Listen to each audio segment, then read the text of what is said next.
Thanks for this opportunity. I will also have to leave, as I have told you before, because I'm going to Riga to meet with the upcoming Latvian presidency. But it's very nice to be here and see some old suspects and some new suspects.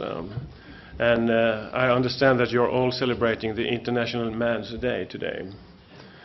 So I will start with a short brief on, I think it was Telia who did a research in the Stockholm area, I think, about speeds and capacities. And one of the questions was, whom in the household, whom in the family is best on the internet, on surfing, on broadband?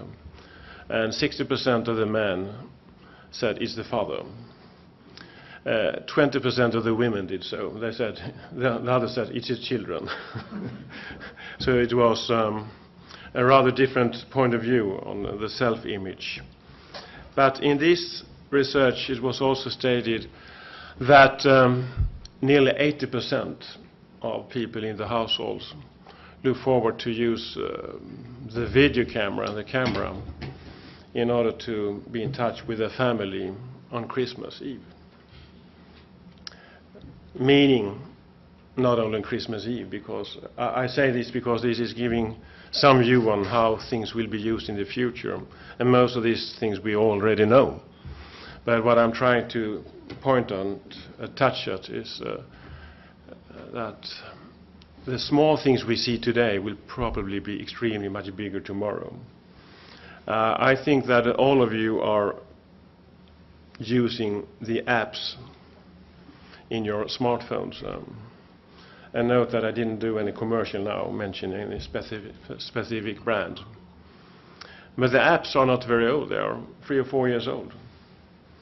And they meant what I call a second wave of the internet, because they created a new practice, not only a new opportunity, because the apps are not apps, they are applications for a service that you can get in the real world. So it is not only a thing you do in the smartphone, it's something that is a business idea. And the more those businesses are improving, the more businesses we have and the more growth we will have. Every app means a service and an increase of growth. Small steps or big steps. I'm quite fascinated by the fact that this autumn the iPhone 6 was launched.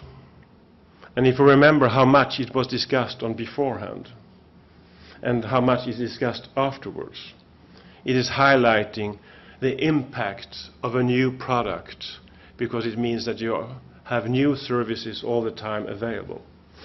And what we have seen during the last years is, of course, and this is in the focus for all the discussions, an extremely rapid growth of all sorts of mobile and fixed services. The flow of communications are increasing all the time. And my main point of departure is that, and that's why I use this example with the applications. If it is so, which it is, that each time people use an app or a service on the broadband and the internet, then it means a real economical action taking place. Then it means that the more room we have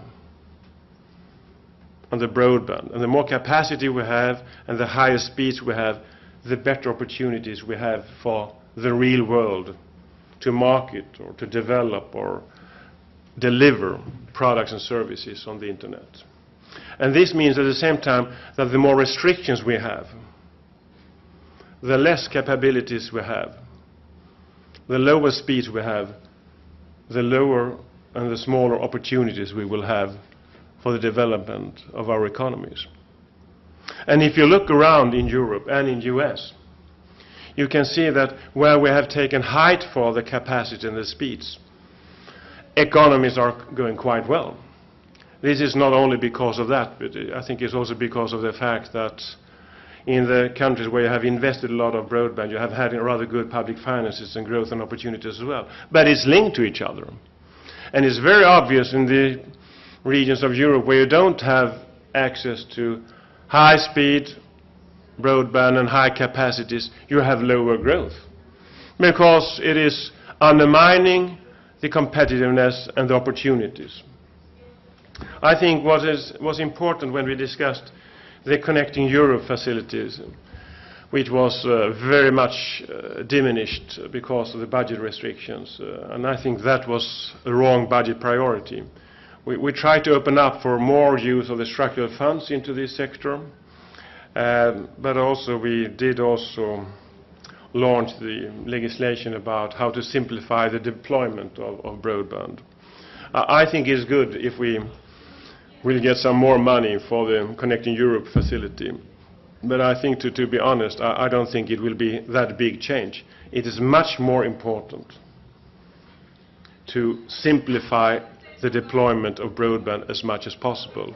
And this is very much a hands-on business. And I think this has been one of the main achievements in Sweden, but also in some other countries in Europe, that where we have done this together with other parts of the infrastructure and used different opportunities that already was there in the under or above the surface. So I think it's much more important to think about simplification and less bureaucracy regarding the deployment of broadband than to hope for bigger subsidies. If the bigger contributions will come from the Connecting Europe facility, that's only good, as long as it is supporting investments that otherwise wouldn't have taken place. I think to understand the map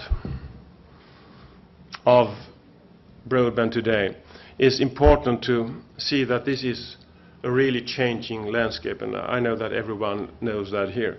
One of my most important learnings from school was in mathematics, the derivata, the derivative, because that implies the change.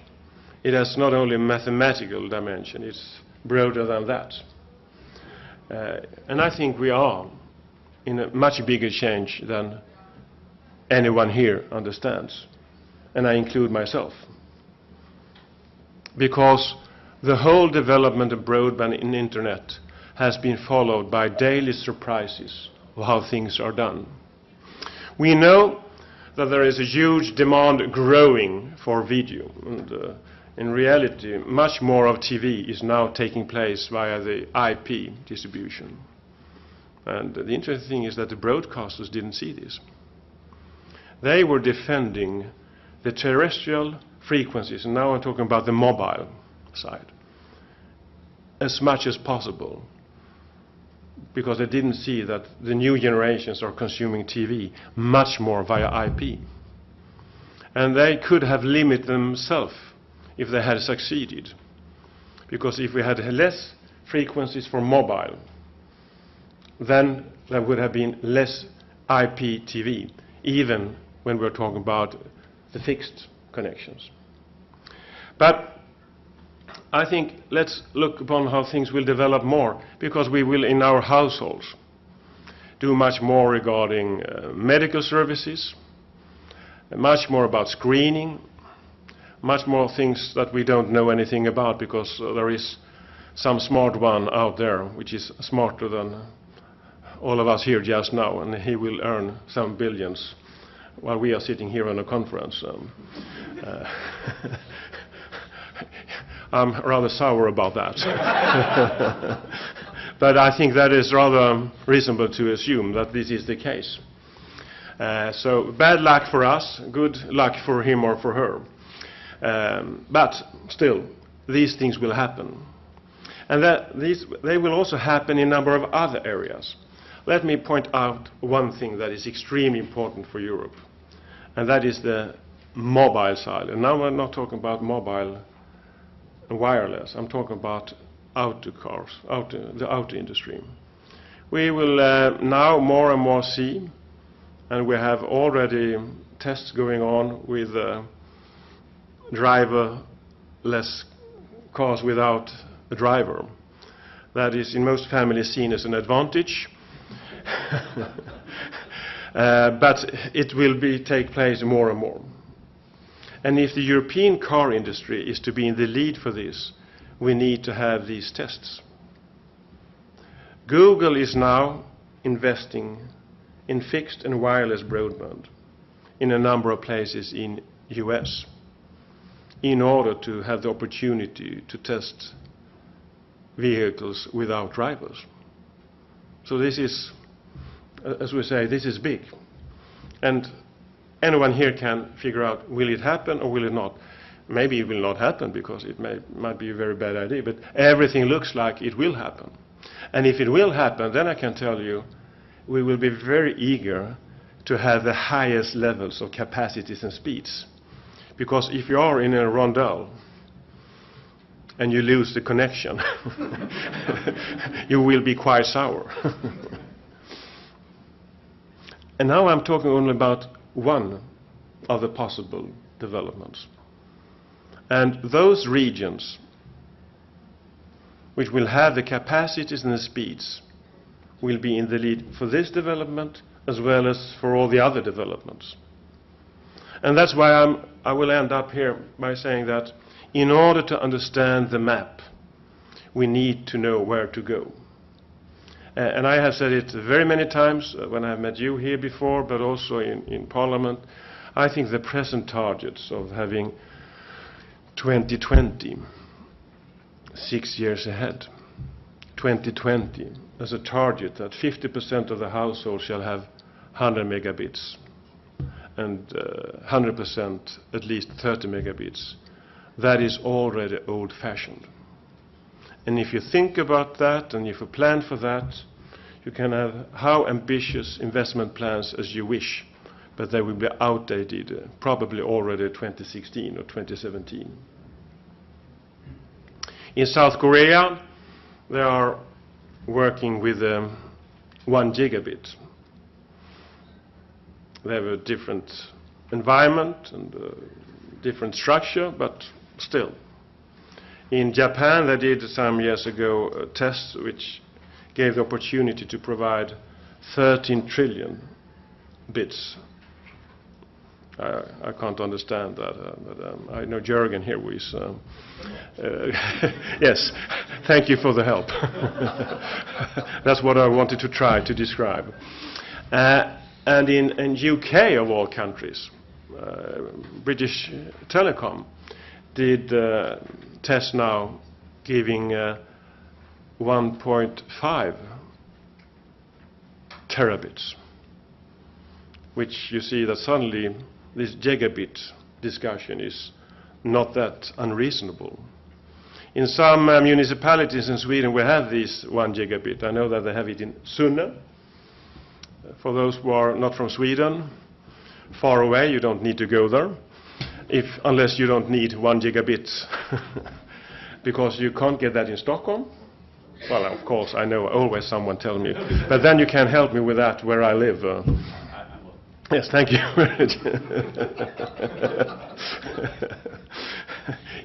Difference between theory and reality, and I can guess, of course, there are. But I think our target should be, to be serious, that we should strive for 1 gigabit.